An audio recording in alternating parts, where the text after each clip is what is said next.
Hello বন্ধুরা, good afternoon. কেমন আছো? আশা করি তোমরা ভালো আছো। আজকে দুপুরের মেনু নিয়ে চলে এসেছি। দেখো, ভাত হয়েছে আর করেছি নকশা বড়ির ভাজা।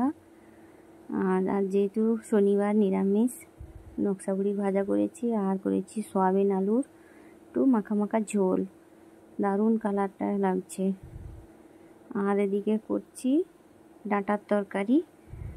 এতে দিয়েছি বেগুন, গাজর আর ডাঁটা। এটা দিয়ে নিরামিষ রান্না হচ্ছে আজকে। আর বড়ি দিয়ে দিলাম।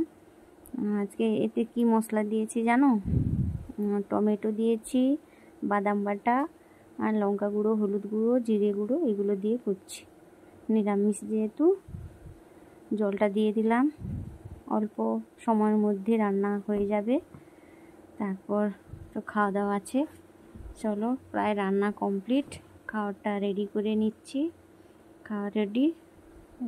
কি নিয়েছি দেখো, শসা নিয়েছি, বড়ি ভাজা, ডাঁটার তরকারি আর সয়াবিনের ঝোল আলু দিয়ে। এটাই হচ্ছে আজকের মেনু। কার কার এরকম মেনু খেতে ভালো লাগে বলো। আমার তো প্রচুর খিদে পেয়ে গেছে। নিরামিষ রান্না মানে আমার খুবই ভালো লাগে। আজকের মতন এইখানেই টাটা, বাই বাই।